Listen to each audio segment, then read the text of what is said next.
सर्वप्रथम मैं राज्यपाल महोदय को धन्यवाद देना चाहता हूं कि उन्होंने राजस्थान की धरा, ऐतिहासिक विरासत, किसानों के प्रति अपार श्रद्धा व्यक्त की है, जो राजस्थान की जनता के प्रति उनके निश्चल प्रेम को दिखाता है।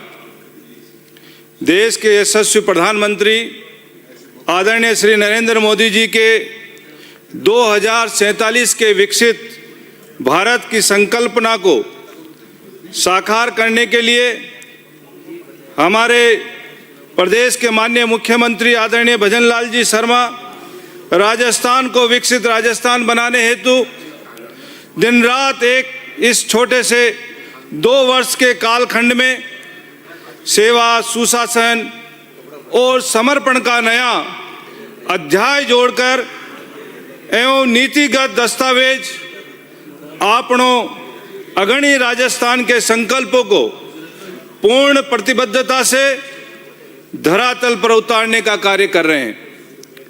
माननीय सभापति महोदय, मैं आज माननीय राज्यपाल महोदय के अभिभाषण पर चर्चा में भाग लेते हुए प्रदेश की लोकप्रिय, संवेदनशील और विकासोन्मुखी सरकार के पक्ष में अपने विचार इस सदन में समक्ष रखना चाहता हूं। बहुत लंबे कालखंड में हमें ऐसा अभिभाषण सुनने को मिला है जो राजस्थान के समग्र विकास की दृष्टि से एक मील का पत्थर साबित होने वाला है। एक पंक्ति के साथ अपनी बात कहना चाहूँगा कि आंधी क्या तूफान मिले, चाहे जितने व्यवधान मिले, बढ़ता ही अपना काम है, बढ़ना ही अपना काम है। माननीय सभापति महोदय, राज्यपाल महोदय का अभिभाषण केवल संवैधानिक और अनौपचारिक नहीं है, बल्कि ये प्रदेश की वर्तमान उपलब्धियों एवं भविष्य के रोड मैप का स्पष्ट दस्तावेज है। यह अभिभाषण उस सरकार की प्रतिबद्धता को दर्शाता है जो सबका साथ, सबका विकास और सबका विश्वास के मंत्र पर कार्य कर रही है। हमारी सरकार, माननीय सभापति महोदय, प्रदेश में सुशासन और कानून व्यवस्था को लेकर जो सरकार ने काम किया वो जो है पिछली सरकार में हमें देखने को नहीं मिला।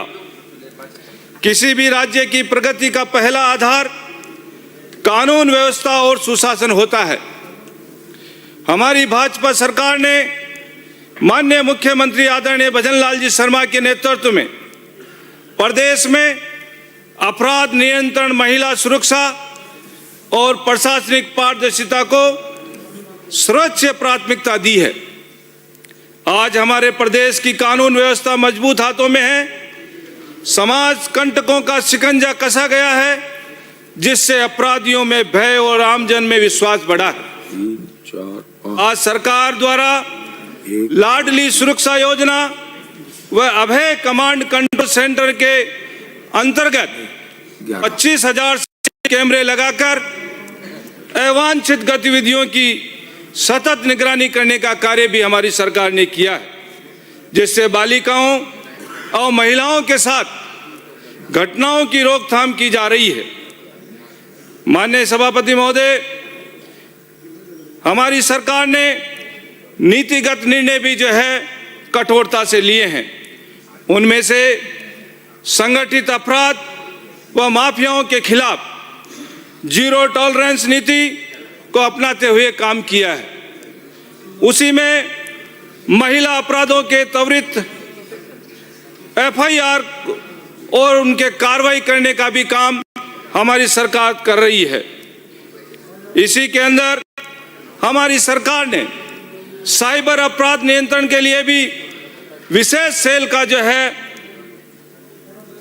वहां पर काम प्रारंभ किया है। ऐसे अनेक प्रकार के जो है ठोस कार्य हमारी सरकार कर रही है, जिसमें से पुलिस बल को आधुनिक वाहन, हथियार एवं तकनीक की सहायता भी जो है सरकार के द्वारा मिल रही है। थानों में आधारभूत ढांचे में हमारी सरकार ने सुधार किए हैं। डिजिटल निगरानी और इंटेलिजेंस तंत्र को भी हमारी सरकार ने मजबूत किया है। माननीय सभापति महोदय, इसका परिणाम है कि आज प्रदेश के अंदर अपराध पर नियंत्रण में सुधार आया है। महिला सुरक्षा को लेकर विश्वास बढ़ा है। आम नागरिक में सुरक्षा की भावना मजबूत हुई है। आज सरकार ने इन प्रयासों से प्रदेश में आम नागरिक स्वयं को सुरक्षित और विश्वास से भरा महसूस कर रहा है। हमारी सरकार ने किसानों के हितों में भी कई प्रकार के काम किए हैं। किसान हमारे प्रदेश की रीढ़ की हड्डी है। माननीय सभापति महोदय, हमारी सरकार किसान को केवल वोट बैंक नहीं समझती, बल्कि अर्थव्यवस्था की रीढ़ की हड्डी मानती है। सरकार ने किसानों के हित में कई ऐतिहासिक निर्णय लिए हैं, जिनमें से न्यूनतम समर्थन मूल्य पर खरीद का हमारी सरकार ने निर्णय लिया। उसी में फसल बीमा योजना का उन्होंने कठोरता से उसका पालन किया। और किसानों की जो महत्वपूर्ण मांग होती है वो है सिंचाई परियोजना का विस्तार, वो हमारी सरकार ने किया है। आपदा में हमारे किसानों को राहत मिले, उसके लिए आपदा राहत सहायता केंद्र भी खोले हैं। इसी प्रकार से माननीय सभापति महोदय, सरकार द्वारा किसान हितों में जमीनी कार्य भी हमारी सरकार कर रही है। समय समय पर फसल खरीद का भुगतान, उसी में फसल खराबे पर तुरंत मुआवजा वितरण करना, लंबित सिंचाई परियोजना को गति देना और बीज व खाद की उपलब्धता को सुनिश्चित करना, ये हमारी सरकार किसानों के लिए कर रही है। और उसी का परिणाम है कि किसान की आय में स्थिरता आई, किसान की खेती में भरोसा लौटा। आज ग्रामीण अर्थव्यवस्था मजबूत हुई है। इस योजनाओं से किसानों की आय में वृद्धि हुई है और खेती को लाभ व व्यवसाय बनाने की दिशा में ठोस कदम बढ़े हैं।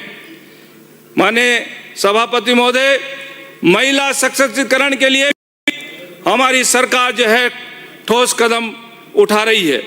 जिस समाज में महिलाएं सुरक्षित है और सशक्त होती है, वही समाज आगे बढ़ता है।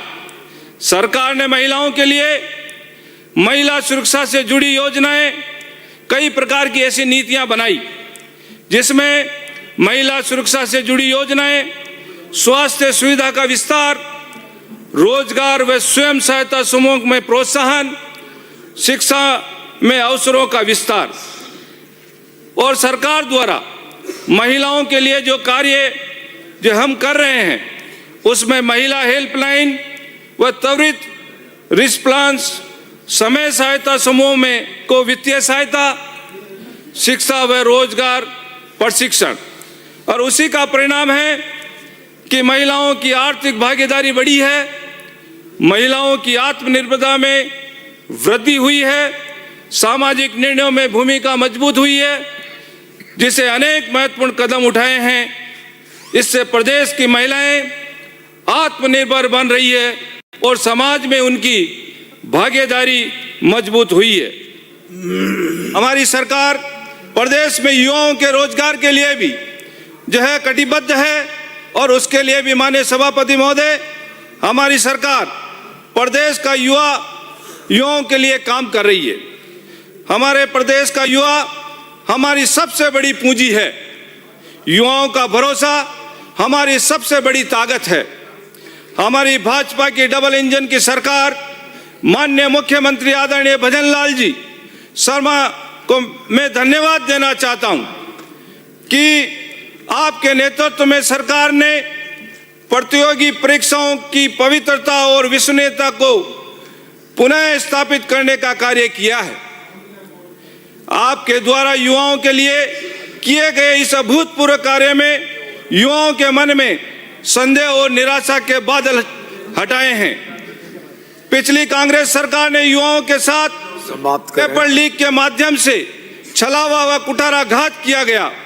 आज मैं माननीय मुख्यमंत्री भजन लाल जी को धन्यवाद देना चाहता हूं कि पेपर लीक व प्रतियोगी परीक्षा में नकल रोकने के लिए हमारी सरकार ने एसआईटी के माध्यम से लगातार कार्रवाई की है और ये उसी का परिणाम है कि सरकार के इन 2 वर्षों में कार्यकाल में पेपर लीक की इस घटना तक नहीं हुई और हमारी सरकार युवाओं के भविष्य को सुरक्षित करने का काम कर रही है। प्लीज श्री सरकार द्वारा प्रदेश के युवाओं के प्रमुख फैसले में भर्ती प्रक्रिया और पारदर्शिता किया गया, पेपर लीक पर सख्त कार्रवाई और समयबद्ध के लिए परीक्षाएं करवाई। सरकार द्वारा प्रदेश के युवाओं के लिए सभापति महोदय रुकी हुई भर्तियों के गति प्रदान व कौशल विकास के कार्यक्रम भी किए गए। जो है सभापति उसी का परिणाम है